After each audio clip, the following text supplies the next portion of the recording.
ચાલો દીકરીઓ, નમસ્કાર. હું ઉસદળ કેબી એમજી ભુવા કન્યા વિદ્યા મંદિરની અંદર આપ સૌ દીકરીઓનું હાર્દિક સ્વાગત કરું છું.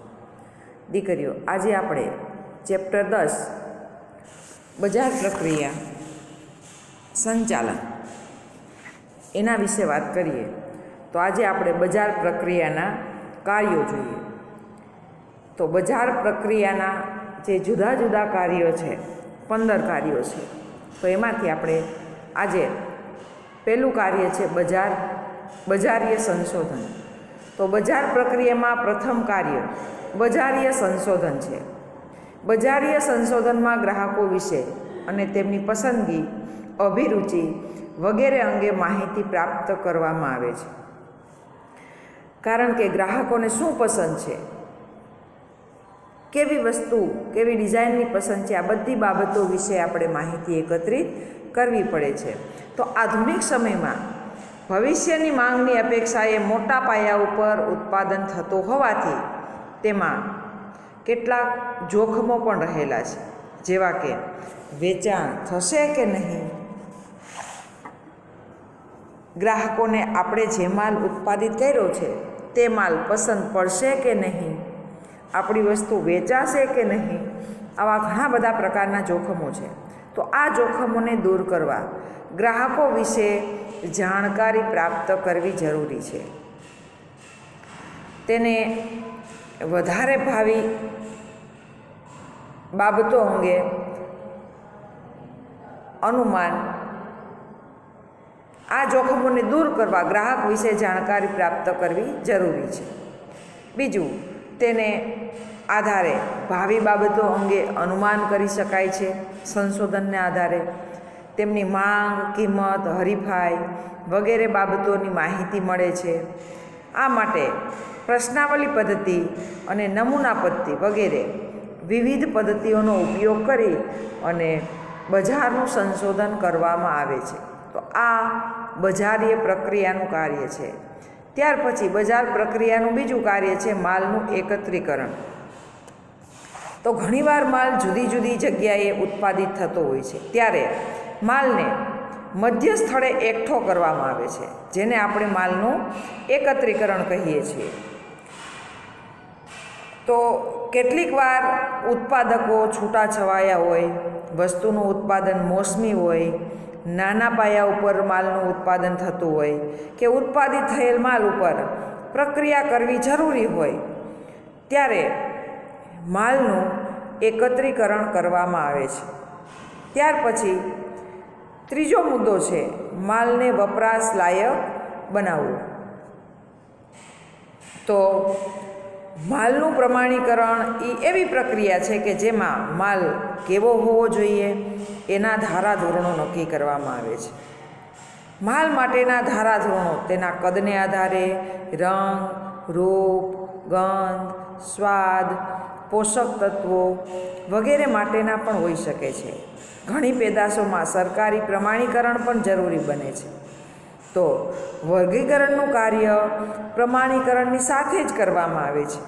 તો વર્ગીકરણમાં જુદી જુદી ગુણવત્તાવાળો માલ અલગથી વર્ગીકૃત કરવામાં આવે છે. તેથી માલના વર્ગની કિંમત નક્કી થાય છે કે ભાઈ કયો માલ કેટલી કિંમતનો છે અને ગ્રાહકો પાસેથી યોગ્ય કિંમત વસૂલી શકાય છે.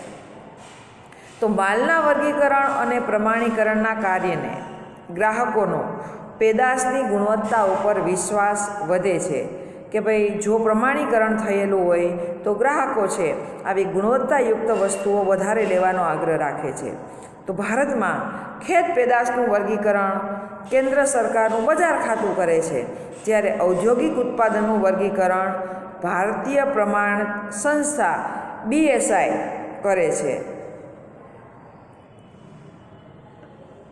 તો ત્યાર પછી એનો ચોથું કાર્ય છે માલ ઉપર નિશાની કરવી. ચોથું કાર્ય છે એનું માલ ઉપર નિશાની કરવી. તો આ નિશાની ઉત્પાદનના માલને હરીફોના માલથી જુદો પાડે છે. માલ ઉપર નિશાની એ માલ ઉપર મૂકવામાં આવેલી એક વિશિષ્ટ છાપ, ચિહ્ન કે પ્રતીક છે. ગ્રાહક આ છાપના આધારે જ માલને ઓળખે છે અને નિશાની કરેલો માલ છે એના કારણે ગ્રાહકો ભળતા માલથી છેતરાતા નથી. એને ખબર છે કે ભાઈ આ સ્ટાન્ડર્ડ કંપની છે અને એની વસ્તુ છે એ વધારે ગુણવત્તાયુક્ત છે. તો આ નિશાનીને આધારે ગ્રાહક છે એ માલ લેવાની ઈચ્છા રાખે છે. તો નિશાની કરેલા માલની જાહેરાત સરળતાથી કરી શકાય છે. નિશાની કરેલ માલ ગ્રાહકોમાં પેદાશની ગુણવત્તાની ખાતરી આપે છે. ઘણીવાર ઉત્પાદક પોતાના માલને નામ પણ આપે છે, જેને આપણે બ્રાન્ડ કહીએ છીએ. તો બ્રાન્ડમાં શું શું હોઈ શકે? તો બ્રાન્ડની અંદર નામ પણ હોઈ શકે, નિશાની પણ હોઈ શકે, નંબર પણ હોઈ શકે, ઉત્પાદકનું નામ કે ચિત્ર આમાંનું કોઈ પણ નિશાની તરીકે ચાલી શકે છે. ત્યાર પછી બજારીય પ્રક્રિયાનું છઠ્ઠું કાર્ય છે કિંમત નિર્ધારણ. તો અહીંયા આપણે કિંમત નિર્ધારણ કરવા માટે ઉત્પાદક પોતાના ઉત્પાદન અંગે વિવિધ પ્રકારના ખર્ચ, જેવા કે ઉત્પાદનનો ખર્ચ, માલનું પેકિંગ કર્યું હોય, એનો વીમો ઉતરાવ્યો હોય, જાહેરાત પાછળ ખર્ચ કર્યો હોય, આ બધા ખર્ચના અંદાજ છે એ મેળવવામાં આવે છે. અને આ પડતરમાં જરૂરી નફાની રકમ ઉમેરી અને ત્યાર પછી એની વેચાણ કિંમત નક્કી કરવામાં આવે છે. તો કિંમત નિર્ધારણ કરતાં વસ્તુની માંગ અને હરીફોની કિંમતને ધ્યાનમાં લેવી પડે છે. તો પેકિંગ પહેલાં કિંમત નિર્ધારણ એટલા માટે જરૂરી છે કે કાયદા મુજબ વસ્તુના પેકિંગ ઉપર તેની કિંમત છાપવી ફરજિયાત હોય છે. ત્યાર પછી એનું સાતમું કાર્ય છે માલનું પેકિંગ કરવું. તો પેકિંગને કારણે માલને રક્ષણ આપવાનું, ગ્રાહકોમાં આકર્ષણ ઊભું કરવાનું કામ સહેલું પડે છે. માલનો ઉપયોગ કેવી રીતે કરવો એની પદ્ધતિ પણ પેકિંગ ઉપર લખેલી હોવાથી એ માલને કેવી રીતે યુઝમાં લેવો એની ખબર પડે છે. તો દરેક પેદાશ માટે પેકિંગ જરૂરી છે. તેને પેદાશના વસ્ત્રો કહી શકાય. તો પેકિંગને કારણે પેદાશની ઉપયોગિતામાં સરળતા પડે છે, તેમજ માલની હેરફેર પણ સરળતાથી કરી શકાય છે. પ્રવાહી સ્વરૂપની વસ્તુ હોય કે XYZ કોઈ પણ સ્વરૂપની વસ્તુ હોય, તો જો માલનું પેકિંગ કરેલું હોય તો એક જગ્યાએથી બીજી જગ્યાએ સરળતાથી મોકલી શકાય છે, લઈ જઈ શકાય છે. તો પેકિંગને કારણે માલની ગુણવત્તા અને ગુણધર્મો પર જળવાઈ રહે છે. ગ્રાહકને માલની કિંમતનો ખ્યાલ આવે છે, કેટલી કિંમતની છે. અને વિવિધ પ્રકારના માલ માટે વિવિધ પ્રકારના પેકિંગનો ઉપયોગ કરવામાં આવે છે. દાખલા તરીકે કાગળનું પેકિંગ, પ્લાસ્ટિકના જાર, ટીનના ડબ્બાઓ, કાચની બરણીઓ વગેરે. ત્યાર પછી આઠમું કાર્ય છે માલનો સંગ્રહ કરવો. તો ગ્રાહકની જરૂરિયાત અનુસાર પેદાશને બજારમાં રજૂ કરવી જરૂરી છે. ઘણીવાર પેદાશની માંગ અને પુરવઠાની વચ્ચે સમતુલા જાળવવી જરૂરી બની જાય છે. તો ઉત્પાદન હંમેશા ભવિષ્યની માંગની અપેક્ષાએ જ કરવામાં આવે છે. માંગ અને પુરવઠો બે સરખા રહેવા જોઈએ. તેથી માલનો સંગ્રહ કરવો જરૂરી છે. જો માલ સંગ્રહ કરેલો હોય તો જ્યારે જરૂર પડે ત્યારે ગ્રાહકને આપી શકાય છે. તો સંગ્રહિત કરેલો માલ, દાખલા તરીકે આપણે શિયાળાની અંદર સ્વેટરનું વેચાણ થાય, પણ આ શિયાળાની અંદર વેચાણ થયેલું જે ઊનનું કાપડ છે અથવા તો સ્વેટર કે આદિ વસ્તુઓ છે, ગરમ વસ્ત્રો, એનું ઉત્પાદન ઉનાળે અને ચોમાસે પણ ચાલુ રાખવામાં આવે છે, જેથી શિયાળાની અંદર એનો વ્યવસ્થિત વેચાણ થઈ શકે, યોગ્ય પુરવઠો પાડી શકાય અથવા તો આપી શકાય. ત્યાર પછી એનું નવમું કાર્ય છે વાહન વ્યવહાર. તો કાચા માલનો પુરવઠો નિયમિત રીતે મળે, તૈયાર માલને ગ્રાહક સુધી પહોંચાડવાને વિતરણ કરવા વાહન વ્યવહારના વિવિધ સાધનોનો ઉપયોગ કરવામાં આવે છે. તો માલની હેરફેર જમીન માર્ગે, જળ માર્ગે, રેલવે માર્ગે કે હવાઈ માર્ગે થઈ શકે છે. દાખલા તરીકે કાર ઉત્પાદક કંપની મોટા કન્ટેનરમાં કારને એક જગ્યાએથી બીજી જગ્યાએ હેરફેર કરે છે. તો આ રીતે વાહન વ્યવહાર દ્વારા માલને એક જગ્યાએથી બીજી જગ્યાએ લાવવામાં આવે છે, લઈ જવામાં આવે છે. ત્યાર પછી એનું 10મું કાર્ય છે માલનો વીમો લેવો.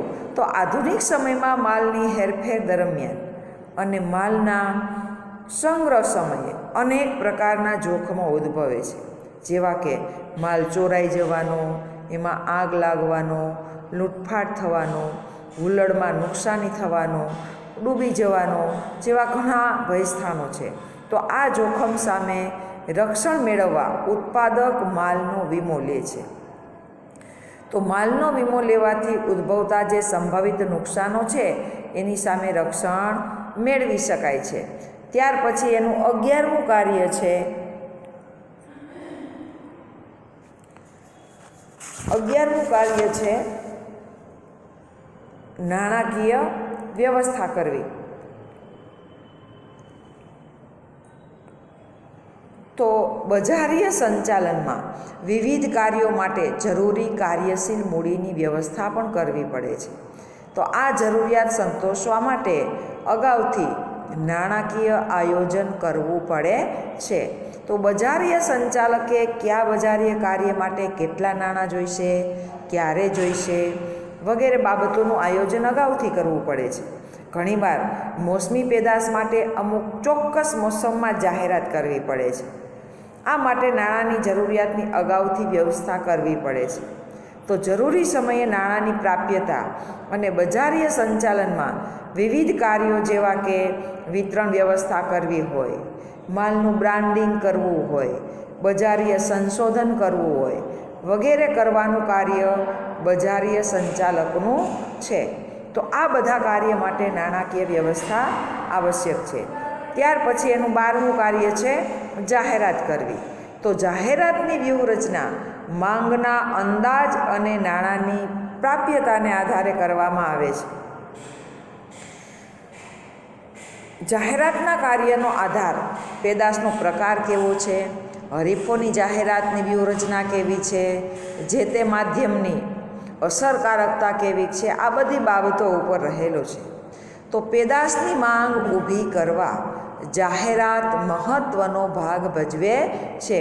જેવી જાહેરાત આકર્ષક હશે એ આકર્ષકતાને આધારે જ માલની માંગ વધશે.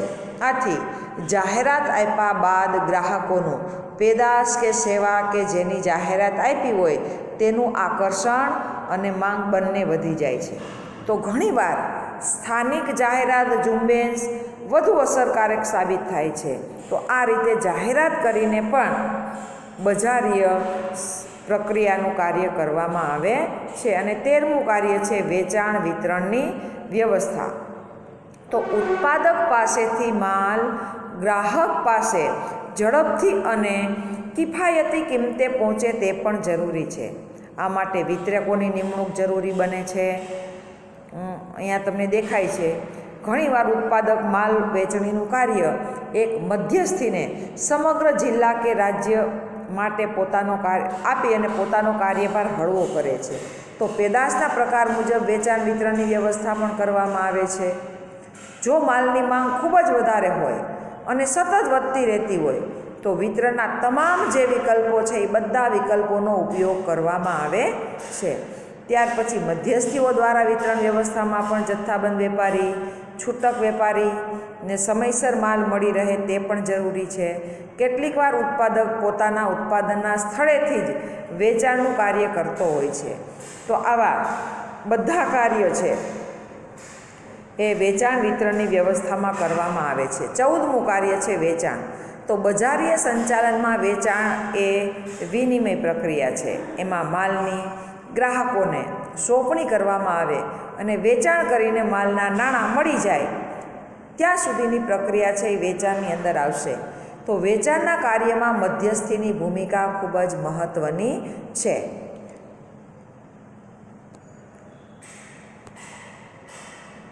જેટલા પ્રમાણમાં વિક્રેતા આક્રમક હોય એટલા પ્રમાણમાં વેચાણ વધારે થશે. તો ઘણીવાર ઉત્પાદક સીધું જ ગ્રાહકોને વેચાણ કરે છે. સેલ વ્યક્તિગત વેચાણની રીત વેચાણમાં સૌથી અસરકારક રીત છે. અને ત્યાર પછી એનું 15મું કાર્ય છે વેચાણ પછીની સેવાઓ. તો વેચાણ કરવા માત્રથી બજારીય પ્રક્રિયાનું કાર્ય પૂરું થતું નથી. જોકે સંતુષ્ટ અને કાયમી ગ્રાહક વર્ગ મેળવવો હોય તો ગ્રાહકોની ફરિયાદો છે એ સાંભળવી પડે.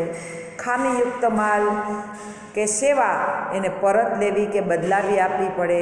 જરૂરિયાત મુજબ એને સમારકામની વ્યવસ્થા પૂરી પાડવી પડે, કેટલીક પેદાશોની બાબતમાં ગ્રાહકોમાં ઘેર તેનું નિદર્શન કરવું પડે. એર કન્ડિશનર, ટેલિવિઝન, ઘરઘંટી, રેફ્રિજરેટર આવી બધી વસ્તુઓ છે. આ બાબતમાં ટેકનિકલ જાણકારી જરૂરી છે. તેથી વેચાણ પછીની સેવા અંગેની વ્યવસ્થા પણ કરવી પડે.